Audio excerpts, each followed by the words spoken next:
Hi guys, Mike here again. I'm on another beach here. This is on the southern coast of the UK. I don't even know the name of this particular beach. But anyway, it's a great day, by the way. Clear blue skies, which is highly unusual for the UK, as many of you know. But anyway, I'm doing this video on Traffic Monsoon. It's been almost 2 weeks now. And since the reports, bad news of Traffic Monsoon being frozen by the SEC after reaching the point where PayPal were about to release the funds that they've had for 180 days. Now, by all accounts, the SEC has frozen this based on the assumption that they view Traffic Monsoon as being a Ponzi. Now, those who actually been involved with Traffic Monsoon will know that this is far from the case. Actually, you purchase an ad pack, and in return for that ad pack, you will receive certain advertising credits in which you use to promote your business. It's as simple as that.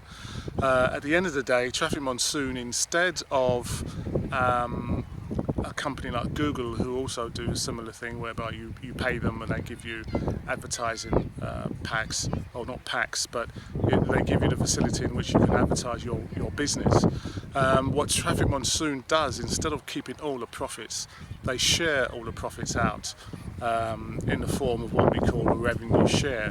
That is the only difference, people, because in order to realize your advertising credits, you then have to click 10 ads. So you have to actually participate and actually do something in order to achieve a part of the revenue share. So it's not anything related to any form of investment. And also, when you go in to buy your ad packs, you will see notices all over the site saying that this is not an investment. You are purchasing a product, which is an advertising package. So, but with SEC, they seem to deem this as a Ponzi scheme. It's now, I think we've got a few more days in which this whole thing is going to be taken forward to a judge, who's then going to determine whether or not it's a case to be investigated and taken forward. But since then, I've noticed that there are a lot of accusations, insinuations and all sorts of things online regarding the character of the owner, Charles Scoville. Charles has from day one has done nothing actually other than be fully transparent. He's one of the guys who, from what I remember, actually opened up the books to members of Traffic Monsoon. Actually did presentations where he actually did a presentation and opened the accounts. Who does that for the business? Okay, everybody had access, everybody could view what was available in the accounts, everybody knew how the business ran. I have never met, and I have met Charles a few times, we've had some discussions and conversations. I've never met a CEO of a company who has been approachable, has been as open and has been as transparent as Charles Scoville has been. And to see and to hear some of the accusations online, it's just mind-boggling.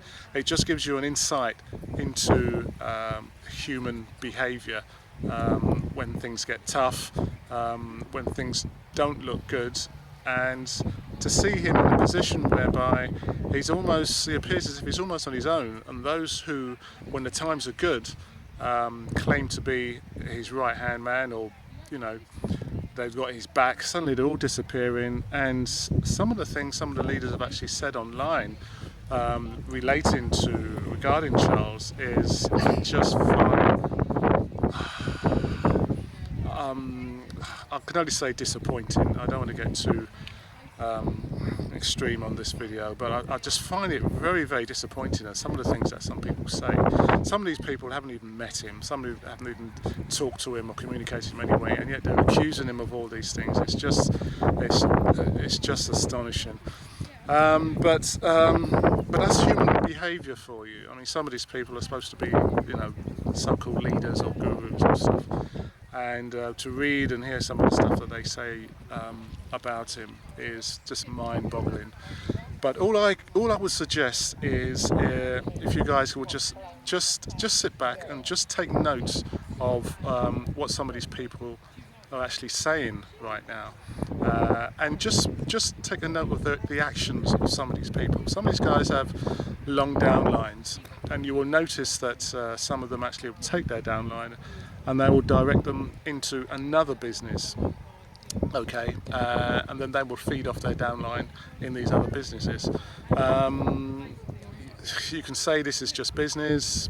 Yes, I suppose it's just business, and you carry on. But in my books, you've got ethics and you've got some kind of responsibility for your actions as to what you do in instances like this. And some of these guys actually, it just doesn't sit right with me. As far as I'm concerned, Charles has my backing. I will back him, because from what I know of the guy, I think I'm a good reader of character, and Charles is a straight up guy. He may have been a little naive in some of the decisions that he's made, in as far as the connections that he's made with other people, and has since, we've seen that he's been taken advantage of in many ways. But please, guys, just look at this with a fresh view, and just step back and just digest things that are happening, and just don't take sides. Just see what's happening and view what comes out, because there's a lot more that's going to come out as far as what's happened with Traffic Monsoon, what has ensued since the PayPal debacle, and this now SEC, what's happened. On a side note from this, I would suggest that in future, when you're looking to take part in a business, I'm avoiding all online businesses that has any connections with the US. As a result of this SEC adventure or episode, my new take on things on new businesses, online businesses, is I'm going to be avoiding businesses such as Rev-Shares and MLMs as well. It's also I'm going to avoid anything relating or within the jurisdiction of the USA, because if something like this could actually happen with Traffic Monsoon for no reason whatsoever, there's nothing to suggest that this couldn't happen with any other business. And so my new take on this is to avoid US companies that are going to be involved in these type of businesses. It's much safer to be involved with businesses outside the jurisdiction of the SEC, because I don't know any other country that actually does this to businesses before giving any prior warning or anything of that nature. It just pounces on a business, closes it down. And in the case of Traffic Monsoon, apparently what's happening is that they're actually using the funds, or using Traffic Monsoon's income that is generated by the members to actually pay themselves. So this just doesn't seem right. It just seems a very cavalier way of carrying out procedures such as this. But anyway, that's Traffic Monsoon to one side. I'll keep you up to date as to how things are progressing. I know Charles has built an application in order to defend this, and we wish him luck as to where this whole thing goes. Meanwhile, there are some other Rev-Shares that are also having problems and difficulties, but nothing to do with the SEC. I think it's just the way that they're running the businesses themselves. Beyond Push, there's something going on there. I'm not quite sure what's happening there. All is not good with Beyond Push. I'm going to try and get some information as to what's happening with Beyond Push and relate that back to you. Click Delivery are also having difficulties as well, from what I hear. Click Delivery actually had funds deposited with Traffic Monsoon. They were buying advertising, I think, to promote Click Delivery itself, and at the same time we're getting earnings from that. I'm not quite sure how Collect Delivery are seeing to get out of this situation they now find themselves in. So, but I'll keep you up to date with that. Fortadpays is another one, but I think they're actually resurfacing. I think they're getting over the problems. They've actually realigned the business, and I think they're changing their packs from $1 to $10. So the earnings are actually going to be higher. Not quite sure what the earnings are going to be, but I know they are higher from what the $1 packs are actually paying. And the one Rev-Share that seems to be flying high at the moment is MyPayingAds. They had the same difficulties with PayPal.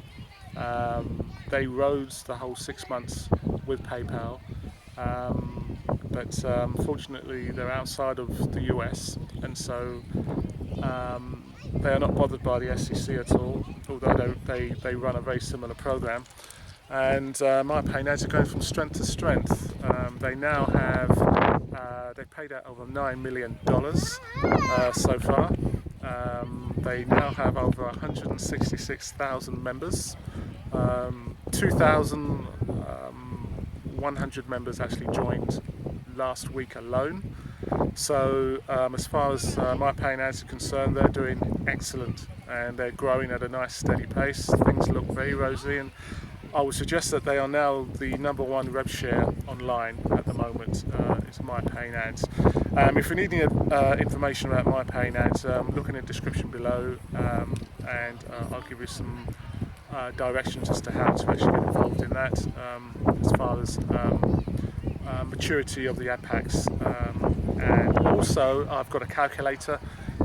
Just drop me a line, I'll drop you a calculator, and we can move forward from there. But that's the end of this video. I hope you've picked up some information. I hope you've got some value from this. If you need any advice, information, or you just want to reach out, make contact, do so. You've got my Facebook below and my email, so don't hesitate, reach out and contact me. And until the next video, I hope you guys have a great week, and I shall see you on the next video. Okay, take care.